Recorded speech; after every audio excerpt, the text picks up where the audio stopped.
Hello everyone, I'm Shalini Singh and welcome back to Achieve It. Here we are studying the 16th chapter from Home Science Class 12th, and the name of this chapter is Human Resource Management, and this video is going to be part 3 of this chapter. So अगर अभी तक आपने part 1 और 2 नहीं देखा है तो link मैं डिस्क्रिप्शन में दे दूँगी, वहाँ से आप देख लीजिएगा। पार्ट 1 और 2 में हमने पढ़ा था कि HRM क्या होता है, उसका काम क्या होता है, और आज हम पढ़ेंगे कि अगर आप ह्यूमन रिसोर्स मैनेजमेंट की फील्ड में करियर बनाना चाहते हो तो आपके अंदर क्या क्या स्किल्स होनी चाहिए, क्या क्या एजुकेशनल क्वालिफिकेशंस होनी चाहिए आपके पास। ठीक है, to work in any profession, one should not only have subject matter expertise but also qualities, work ethics, loyalty, and a positive attitude to work efficiently and to sustain in the given profession. तो किसी भी profession में चाहे आप जाना चाहो, वहाँ सिर्फ ये ज़रूरी नहीं है कि आपके पास सब्जेक्ट का ज्ञान हो, आप सिर्फ अपनी फील्ड में एक्सपर्ट हो, सिर्फ यही ज़रूरी नहीं है। इसके अलावा आपके पास और भी क्वालिटीज़ होनी चाहिए, जैसे आपके पास वर्क एथिक्स होनी चाहिए, आपके पास लॉयल्टी होनी चाहिए, आपके पास अपने वर्क के लिए एक पॉजिटिव एटीट्यूड होना चाहिए। Failing this, growth in a profession will not be easy. अगर आपके पास ये सारी क्वालिटीज़ नहीं है तो आप फिर अपने प्रोफेशन में ग्रोथ नहीं कर पाओगे। There are some minimum expectations from HR professionals in the manner they behave and present themselves as professionals। तो यहाँ पे कुछ मिनिमम एक्सपेक्टेशंस बताई गई हैं कि HR जो प्रोफेशनल होते हैं उनको कैसे बिहेव करना चाहिए, उनके अंदर क्या क्वालिटीज़ होनी चाहिए। ठीक है, तो सबसे पहला है यहाँ पे क्लैरिटी रिगार्डिंग गोल्स। गोल्स को लेके, अपने उद्देश्य को लेके आपके अंदर क्लैरिटी होनी चाहिए। HR professional need to be clear about the goals of the company and work systematically towards achieving them. HR professionals को कंपनी के गोल के बारे में पता होना चाहिए और उन्हें लगातार उस गोल को अचीव करने के लिए सिस्टमैटिक ढंग से काम करना चाहिए। This can only happen if one has clarity about goals, planning, employees expectations and their role besides good communication skills. और ये तभी हो पाएगा जब आपके लिए आपके अंदर अपने गोल्स के प्रति क्लैरिटी हो, आपको पता हो कि कैसे प्लानिंग करनी है, कैसे एम्प्लॉयज़ को रखना है, एम्प्लॉयज़ की क्या क्या ज़रूरतें हैं, उनको कैसे पूरी करना है, और इसके साथ ही साथ आपके पास अच्छी कम्युनिकेशन स्किल्स भी होनी चाहिए। सेकंड है एफिशिएंसी इन टाइम मैनेजमेंट। आपके अंदर टाइम मैनेजमेंट वाला भी क्वालिटी होना चाहिए, मतलब आप टाइम को अच्छे से मैनेज कर सको। HR professionals are expected to be efficient in time management. They are expected to help planning within a given time frame and identify time wasters. उनसे उम्मीद की जाती है कि वो एक गिवन टाइम में ही अपने काम को करेंगे और उसी तरह प्लानिंग करेंगे। साथ ही साथ वो आइडेंटिफाई भी करेंगे कि ऐसे कौन से वर्कर्स हैं जो टाइम को वेस्ट कर रहे हैं। ठीक है, थर्ड है compare performances. knowingly or unknowingly, quite often, instead of circumstances and situations, people tend to compare two different persons। जाने अनजाने में लोग दो परिस्थितियों की तुलना करने की बजाय दो लोगों की तुलना करने लगते हैं। देखो, कोई पर्सन कैसा काम करता है ये उसकी सिचुएशन पे भी डिपेंड करता है। ठीक है, तो पहले हमें ये जानना चाहिए कि वो पर्सन की सिचुएशन कैसी है। तो किसी दो लोगों को कंपेयर करने से बेटर है कि पहले उनकी सर्कमस्टेंसेस को या उनकी सिचुएशन को देखा जाए। Instead of analysing the behaviour of a person, we tend to analyse the individual. अब किसी पर्सन के बिहेवियर को एनालाइज करने के बजाय हम उस पर्सन के रूप रंग को एनालाइज करने लगते हैं, उस पर्सन के बैकग्राउंड को एनालाइज करने लगते हैं, जबकि कंपनी में ऐसा नहीं होना चाहिए। हमें ये देखना चाहिए कि पर्सन काम कैसे कर रहा है। The very basic principle of the science of management says that no two individuals are the same। ये एकदम बेसिक प्रिंसिपल है साइंस का, जिसमें ये कहा जाता है कि दो इंडिविजुअल एक जैसे नहीं हो सकते। A good HR professional always keep this in the mind and remains unbiased in his her judgement. और एक अच्छा जो एचआर प्रोफेशनल होता है वो इस चीज़ को ध्यान में रखता है कि कभी भी दो व्यक्ति समान नहीं हो सकते, और इसीलिए जब वो अपना जजमेंट लेता है तो वो बिल्कुल भी बायस्ड नहीं होता, वो बिल्कुल भी उसके अंदर भेदभाव नहीं आता, वो कोई किसी भी तरह का डिस्क्रिमिनेशन नहीं करता। ठीक है, नेक्स्ट है knowledge about the business and industry. It is important for HR professional to know and understand the business and goals of the company so that effective employee scheme and policies can be formulated. तो HR professional के लिए ये भी important है कि वो जाने कि बिज़नेस कैसा है, पहले वो बिज़नेस के बारे में जाने, फिर वो बिज़नेस के गोल्स को समझे, इसके बाद ही वो एम्प्लॉय की स्कीम बना पाएगा कि किस तरह के वर्कर्स की ज़रूरत है कंपनी को, तो उस तरह के वर्कर्स को वो रख पाएगा, उनका सिलेक्शन कर पाएगा और फिर पॉलिसीज़ भी बना पाएगा। ठीक है, फिफ्थ है vision and goal for the department team and organisation. What do you want to do for the organization? Are you planning to implement a competitive compensation plan? Do you want to take your company in the bracket of 25 best employer in the country? Are you planning to acquire best of the talent from the market? अब देखो यहाँ पे कुछ question दिए गए हैं कि आप जो एक अच्छा एचआर होता है वो कुछ उद्देश्यों को, कुछ गोल को लेके चलता है, कि वो कुछ मतलब सोच के रखता है कि वो अपने डिपार्टमेंट के साथ क्या करेगा, कैसे टीम में काम करेगा, कैसे ऑर्गेनाइजेशन में काम करेगा। तो सबसे पहले आपको ये सोचना है एज अ एचआर, आपको पहले ये सोचना चाहिए कि आप अपनी ऑर्गेनाइजेशन के साथ क्या करना चाहते हो, किस लेवल पे अपनी ऑर्गेनाइजेशन को ले जाना चाहते हो। क्या आप प्लान कर रहे हो किसी कम्पिटिटिव कंपनसेशन प्लान को लाने के लिए, लागू करने के लिए? Do you want to take your company in the bracket of 25 best employer in the country? क्या आपने ये सोचा है कि आप अपनी कंपनी को best employer in the country बनाओगे? Are you planning to acquire best of the talent from market? क्या जो मार्केट में अच्छे वर्कर्स हैं, अच्छे टैलेंट हैं, आप उनको एक्वायर करना चाहते हो? Do you think that you need to control the growing attrition rate of your company? Have you thought about organization development and talent management? अब देखो यहाँ पे बहुत सारे क्वेश्चंस हैं जिनके बारे में क्या होता है, सोचता रहता है एचआर। वो अपना विजन यही सब बातें देख के बनाता है कि उसको करना क्या है, उसको अपनी कंपनी को किस लेवल पे ले जाना है, कंपनी में क्या क्या उसको काम करने हैं। ठीक है, तो उसका विज़न कई तरह से हो सकता है। They should have vision for the organisation for HR perspective and goals for their department and team. तो उनके पास विजन होना चाहिए और उनके पास कुछ गोल्स होने चाहिए अपने डिपार्टमेंट और अपनी टीम के लिए। Until and unless you are sure about your destination you can not take the path. अगर आपको अपनी डेस्टिनेशन ही नहीं पता है, अपनी मंजिल ही नहीं पता है, तो आप रास्ता कैसे चुनोगे? रास्ता चुनने के लिए ज़रूरी है कि आपको पता हो कि आपको जाना कहाँ है। ठीक है, अल्टीमेट गोल क्या है आपका। सिक्स्थ है enthusiasm to share, develop, coach and mentor. आपके अंदर एक उत्सुकता होना चाहिए कि आपको शेयर करना है, डेवलप करना है अपनी ऑर्गेनाइजेशन को और अपने वर्कर्स को लगातार गाइडेंस देनी है।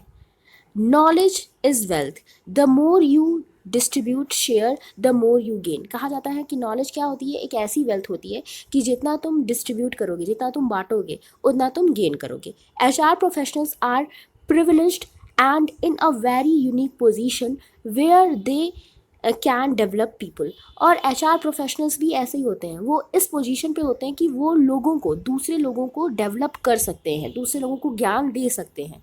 दे are required to help staff in changing their perception and behaviour. वे अपने स्टाफ्स की हेल्प कर सकते हैं कि वो अपने बिहेवियर को बदलें, अपने सोच को बदलें। They have a very important and crucial role to play. For being successful in this task, HR officials have to be enthusiastic and positive in attitude to be effective mentor and trainer। तो ये सारी चीज़ें बहुत important है और इसमें successful होने के लिए एक एचआर को बहुत ज़्यादा उत्सुक होना चाहिए, बहुत उसके अंदर कह सकते हो ना कि उत्साह होना चाहिए, उसके अंदर बहुत सारा उत्साह होना चाहिए, पॉजिटिव एटीट्यूड होना चाहिए, वो उसे एक अच्छा गुरु होना चाहिए। तभी वो क्या कर पाएगा, अपने अंडर जो भी वर्कर्स हैं उनको ट्रेनिंग दे पाएगा, उनको डेवलप कर पाएगा। ठीक है। सेवेंथ है work ethics, trust worthiness. This is a very important quality and a must for all HR professional. तो आपको काम की नैतिकता पता होनी चाहिए और आप ट्रस्ट वर्दी होने चाहिए। तो ये जो क्वालिटी है ये बहुत ही ज़्यादा इम्पॉर्टेंट क्वालिटी है किसी भी HR प्रोफेशनल के लिए। Candidates at the time of interview share important information with HR. Employees share information, personal, professional ideas, suggestions, plans for the future, dreams, etc. देखो, इंटरव्यू के समय जो कैंडिडेट होते हैं वो कुछ इंफॉर्मेशन जो बहुत ही इम्पॉर्टेंट होती है वो HR से शेयर करते हैं। उसके अलावा जो एम्प्लॉयज़ होते हैं वो भी इम्पॉर्टेंट इंफॉर्मेशन HR से शेयर करते हैं, उनको सजेशंस देते हैं, आइडियाज़ देते हैं, अपने प्लान्स बताते हैं कि फ्यूचर में उनके क्या ड्रीम है, उनका क्या प्लान है। If the HR professional share this information with others in the team of HR, will that employee ever come back to HR to share everything? लेकिन अगर HR ये सारी इंफॉर्मेशन किसी दूसरे से शेयर कर दे तो क्या वो जो एम्प्लॉय है जिसने अभी HR से अपनी चीज़ें, अपनी इंफॉर्मेशन शेयर की थी, वो दोबारा भरोसा कर पाएगा HR पे? HR professional need to win the trust of the employees and then maintain that trust.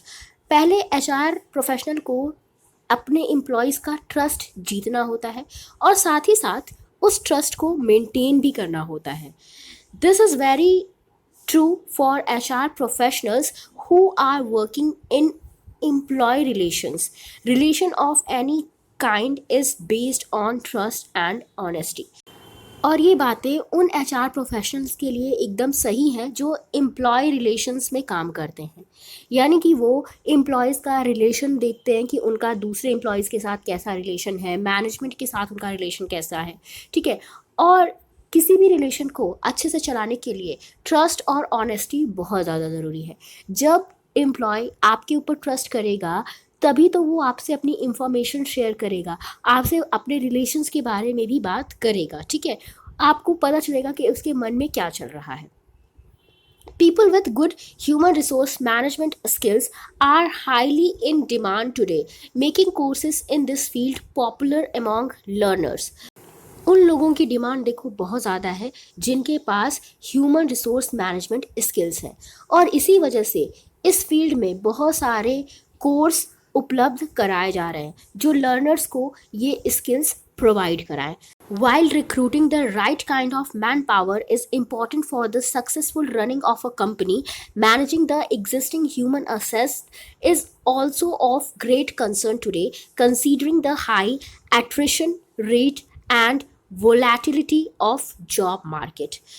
देखो, किसी भी ऑर्गेनाइजेशन को अच्छे से चलाने के लिए ये ज़रूरी है कि नए एम्प्लॉयज़ की रिक्रूटमेंट कराई जाए, लेकिन साथ ही साथ ये भी ज़रूरी है कि जो पहले से एम्प्लॉयज़ वहाँ पे काम कर रहे हैं उनको भी ध्यान में रखा जाए, उनको भी मैनेज किया जाए। क्यों? क्योंकि आजकल क्या है, मार्केट में बहुत सारी कंपनीज़ आ गई हैं जिसकी वजह से बहुत सारे लोग अपनी पुरानी जॉब को छोड़ रहे हैं।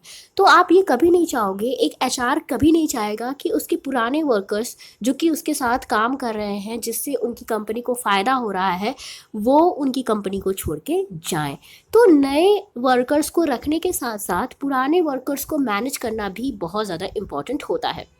Thus, organizations need efficient professional training in management of human resources. इसीलिए ऑर्गेनाइजेशंस के लिए ये ज़रूरी है कि वो ट्रेंड HRs को अपने यहाँ काम पे रखें। HRM courses are offered at both degree and diploma level by various universities, deemed universities, private colleges and other institutes. देखो, जो HRM से रिलेटेड कोर्स हैं उसमें आप डिग्री भी ले सकते हो, डिप्लोमा भी ले सकते हो और बहुत सारी यूनिवर्सिटीज़ हैं जो इस फील्ड में डिग्री और डिप्लोमा दे रही हैं। कुछ प्राइवेट कॉलेजेस भी हैं, इंस्टीट्यूट भी हैं जो डिग्री और डिप्लोमा प्रोवाइड करा रहे हैं। Candidates having a graduate degree from a recognized university are eligible for postgraduate degree and diploma courses in HRM. अगर किसी कैंडिडेट ने किसी रिकॉग्नाइज्ड यूनिवर्सिटी से ग्रेजुएशन कर रखा है तो वो एलिजिबल है कि वो पोस्ट ग्रेजुएट डिग्री ले सकता है या डिप्लोमा कोर्स कर सकता है। किस फील्ड में? HRM की फील्ड में। Candidates willing to study post graduate courses in HRM will find many options across India, including those offered through correspondence. You can also enroll for postgraduate courses in HRM through correspondence while working. ऐसे candidates जो HRM की field में post graduation course करना चाहते हैं उनके लिए पूरी इंडिया में, ऑल ओवर इंडिया में बहुत सारे ऑप्शंस हैं। बहुत सारी ऐसी यूनिवर्सिटीज़ हैं, कॉलेजेस हैं जो कि इस फील्ड में कोर्सेज करवा रही हैं, ठीक है। और आप कॉरेस्पॉन्डेंस के थ्रू भी पोस्ट ग्रेजुएशन को कोर्स कर सकते हो इस फील्ड के अंदर। When enrolling in a private college, care must be taken to ensure the authenticity and credibility of the institution organization offering the course. लेकिन अगर आप किसी प्राइवेट कॉलेज में इनरोल करने जा रहे हो तो आपको उसकी ऑथेंटिसिटी और क्रेडिबिलिटी पे ध्यान देना होगा। आपको देखना पड़ेगा कि वो कॉलेज कितना ऑथेंटिकल है, ठीक है, विश्वसनीय है कि नहीं वो कॉलेज, तब आप उस कॉलेज को ज्वाइन करें। Candidates pursuing a post graduate HRM course will gain insight into areas like training and development, perspective of management, employees compensation management, labor welfare and social security, human resource management and organizational behavior. जो candidate HRM में post graduate course कर रहा होता है उसके अंदर सूझबूझ आती है, उसको पता चलता है कि कैसे ट्रेनिंग देनी है, कैसे डेवलपमेंट कराना है, मैनेजमेंट क्या होता है, कैसे एक ऑर्गेनाइजेशन को मैनेज करना है, कैसे वहाँ पे लेबर वेलफेयर और सोशल सिक्योरिटी को बनाए रखना है। तो ये सारी चीज़ें पोस्ट ग्रेजुएशन कोर्स के समय आपको सिखाई जाती हैं। There are careers involve in with employment, recruitment and placement. यहाँ पे एम्प्लॉयमेंट से रिलेटेड, रिक्रूटमेंट से रिलेटेड और प्लेसमेंट से रिलेटेड करियर ऑप्शन आपको मिलते हैं। Training and development specialisation is often conducted by trainers and orientation specialist. जो ट्रेनिंग और डेवलपमेंट कराई जाती है वो स्पेशलिस्ट द्वारा कराई जाती है। स्मॉलर ऑर्गेनाइजेशंस में employ less number of persons who would be required to work in more than one area of HRM। देखो, जो छोटी ऑर्गेनाइजेशंस होती हैं वहाँ पे ज़्यादा वर्कर्स तो होते नहीं हैं, तो HRM का काम कुछ ज़्यादा रह नहीं जाता क्योंकि वर्कर्स वहाँ पे कम होते हैं। तो इसीलिए जो वहाँ पे HRM होता है, यानी कि उन छोटी कंपनीज़ में जो HRM होता है उसको और भी अदर वर्क करने पड़ सकते हैं। In large organizations, different individuals may be entrusted with each special area of HRM. अगर हम बड़ी ऑर्गेनाइजेशंस की बात करें तो वहाँ पे हर स्पेशल एरिया के लिए, मतलब HRM की डिफरेंट एरियाज़ होते हैं और हर एरिया के लिए किसी स्पेशल इंडिविजुअल को रखा जाता है, ठीक है। तो ऑर्गेनाइजेशन की साइज़ पे डिपेंड करता है। अगर छोटी ऑर्गेनाइजेशन है तो एक ही HR रखा जाता है और उसको कई सारे काम करने पड़ सकते हैं। अगर ऑर्गेनाइजेशन बड़ी है तो वहाँ पे हर एरिया से रिलेटेड HR रखे जाते हैं, यानी कि HR कई सारे हो सकते हैं, ठीक है। The career paths lead from technical HR jobs to positions in senior HR management such as manager of compensation, VP of labor relations, director of employment and others। तो ये जो करियर होता है ये कहाँ से स्टार्ट होता है? टेक्निकल HR जॉब से। मतलब आपको पहले छोटे लेवल पे HR रखा जाता है, उसके बाद आपको सीनियर पोजीशंस धीरे धीरे मिलती हैं। आपको कंपनसेशन मैनेजर बनाया जा सकता है, लेबर रिलेशन में वाइस प्रेसिडेंट बनाया जा सकता है, एम्प्लॉयमेंट का डायरेक्टर बनाया जा सकता है, ठीक है। उसके बाद है most of the students choose to take up the general field of management. ज़्यादातर स्टूडेंट्स जो इस फील्ड में आते हैं वे जनरल फील्ड ऑफ मैनेजमेंट को चुनते हैं। Students are train to become journalist in human resource और to specialise in areas such as organisation development, training and development, labour relations and compensation and benefit. तो इस एरिया में जो students आते हैं वो क्या करते हैं, वो ट्रेनिंग लेते हैं। और वो किस किस फील्ड में ट्रेनिंग ले सकते हैं, वो ऑर्गेनाइजेशन डेवलपमेंट की फील्ड में ट्रेनिंग लेते हैं, ट्रेनिंग एंड डेवलपमेंट की फील्ड में, लेबर रिलेशनशिप की फील्ड में, कंपनसेशन और जो भी बेनिफिट्स वाली फील्ड होती है उस फील्ड की ट्रेनिंग उनको मिलती है। तो जनरली इन फील्ड में ट्रेनिंग दी जाती है स्टूडेंट्स को, लेकिन इसके अलावा भी और भी बहुत सारे फंक्शंस हैं जो कि एचआर करता है। Some options for professionals are corporate HRM. यहाँ पे कुछ और भी ऑप्शंस दिए गए हैं जो कि प्रोफेशनल के लिए होते हैं। पहला है corporate HRM. The role of a HR manager in the corporate sector is to search, select and recruit suitable qualified staff for the organization। तो जो कॉर्पोरेट सेक्टर में एचआर मैनेजर होते हैं उनका काम क्या होता है कि वो क्वालिफाइड और सुटेबल स्टाफ को ढूंढें, उनको सेलेक्ट करें और उनकी रिक्रूटमेंट के प्रोसेस को कंप्लीट करें। ठीक है, it is also concern with the development, motivation and training of the staff in order to maximise their satisfaction as well as minimise turnover. तो इसमें भी ये क्या करते हैं, ये स्टाफ को रखते हैं, उनकी रिक्रूटमेंट तो करते ही हैं, साथ ही साथ उनको मोटिवेशन देते हैं, ट्रेनिंग देते हैं, उनकी स्किल्स को डेवलप करते हैं ताकि कंपनी को ज़्यादा से ज़्यादा फ़ायदा हो। Typically, a bachelor's degree in management allows entry into a junior grade of HRM, or an MBA is usually the norm for entry into mid-level senior position into HR department of large organization। देखो, typically एक अगर bachelor degree है किसी के पास तो वो HRM की field में एंट्री कर सकता है, लेकिन जूनियर लेवल पे। और अगर किसी के पास MBA की डिग्री है तो वो क्या कर सकता है, मिड लेवल पे एंट्री कर सकता है, मतलब जूनियर लेवल से थोड़ा बड़े लेवल पे एंट्री कर सकता है। ठीक है, ये थोड़ी सी सीनियर पोजीशन होती है और यहाँ पे बड़ी ऑर्गेनाइजेशन में आपको जॉब मिलती है अगर आपके पास MBA डिग्री है तो। Training and development, there are some companies organization that specialized in T&D as a business। कुछ ऐसी कंपनियां या ऑर्गेनाइजेशंस होती हैं जो स्पेशली ट्रेनिंग और डेवलपमेंट के लिए ही खोली जाती हैं। उनका काम ही होता है ट्रेनिंग देना और स्किल्स को डेवलप कराना। ठीक है, the job of the T&D team is broadly to train the trainer, or in other words train HR managers who in turn train employees of their organization and equip them with certain skill sets।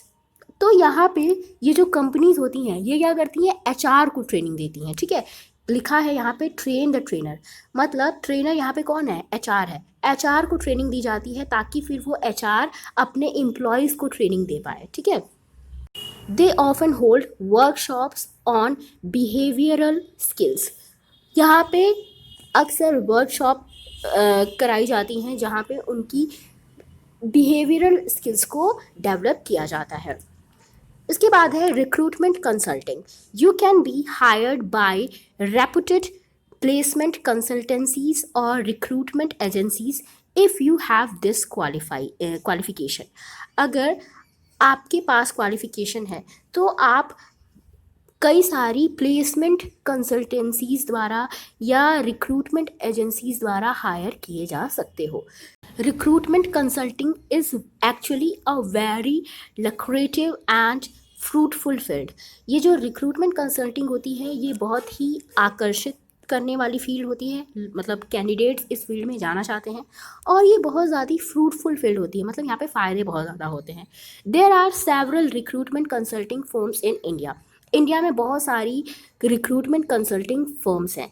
The general recruitment to become a recruitment consultant is an MBA with specialisation in HR।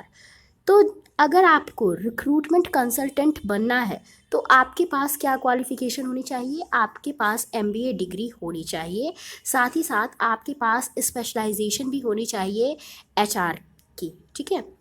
फिर है HR consulting. This is an upcoming field wherein organizations employ the service of HR consultants to either find solutions or help tide over issues relating to people in the organizations. ये एक उभरती हुई field है। इसमें क्या किया जाता है, इसमें जो ऑर्गेनाइजेशंस होती हैं वो HR कंसल्टेंट्स को रखती हैं, जो ऑर्गेनाइजेशंस में हो रही प्रॉब्लम्स को सॉल्व करने की कोशिश करते हैं। अगर लोगों से रिलेटेड कुछ इश्यूज़ हैं, वर्कर्स से रिलेटेड कुछ इश्यूज़ हैं, तो उनको सॉल्व किया जाता है, ठीक है। In the case of organisations that need to restructure, HR consultant help decide on who need to be retained, terminated, services discontinued or promoted. और अगर ऑर्गेनाइजेशन को ज़रूरत है कि वो अपना स्ट्रक्चर फिर से बनाए, ठीक है, वो अपने एम्प्लॉयज़ को एक बार फिर से रखे, उनकी रिक्रूटमेंट करे, उनको हटाए, तो HR कंसल्टेंट ही हेल्प करता है ये डिसाइड करने में कि किसको प्रमोशन दी जानी चाहिए, किसको टर्मिनेट किया जाना चाहिए, ठीक है। In public sector companies, when voluntary retirement schemes are announced, HR consultants are hired to make the process smooth. जब पब्लिक सेक्टर वाली कंपनीज में वॉलेंट्री रिटायरमेंट होता है तो वहाँ पे HR कंसल्टेंट को ही हायर किया जाता है कि वो अच्छे से इस प्रोसेस को कर पाए। वॉलेंट्री रिटायरमेंट क्या होता है? इसमें जो भी वर्कर्स होते हैं या जो भी एम्प्लॉयर्स होते हैं वो अपनी मर्ज़ी से रिटायरमेंट लेते हैं। तो जब भी ऐसी स्कीम्स आती हैं तो HRs को वहाँ पे हायर किया जाता है। नेक्स्ट है career counselling. This field includes the paid services of private organizations, schools, colleges that provide career counseling to their students. इसमें क्या किया जाता है? इसमें स्कूल्स और कॉलेजेस द्वारा करियर काउंसलर को रखा जाता है जो उनके स्टूडेंट्स को करियर काउंसलिंग प्रदान करता है। Several schools and colleges hire counselor to conduct behavioral test for students who are on the verge of choosing a career stream. तो उन स्टूडेंट्स को ये काउंसलिंग दी जाती है जो एक करियर चूज करने वाले हैं।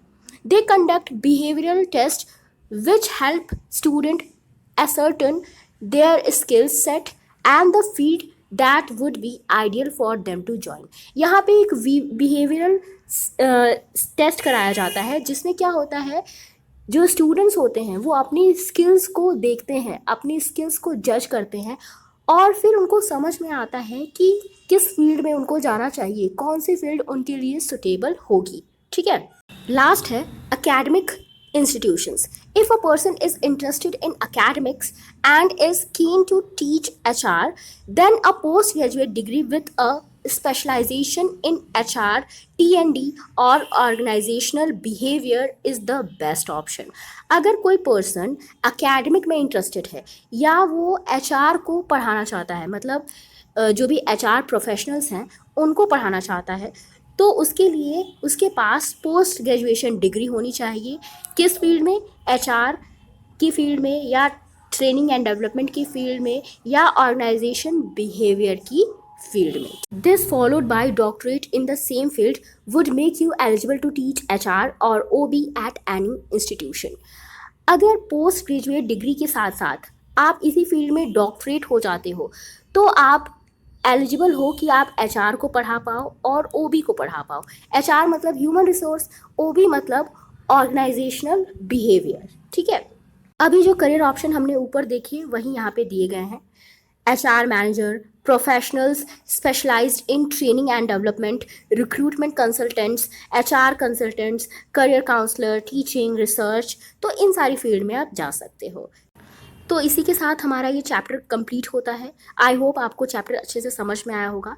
फिर भी अगर आपको कोई भी डाउट है तो आप कमेंट सेक्शन के थ्रू मुझसे पूछ सकते हैं। वीडियो अच्छा लगा हो तो लाइक कर देना, शेयर कर देना और चैनल को सब्सक्राइब कर देना। Thank you for watching.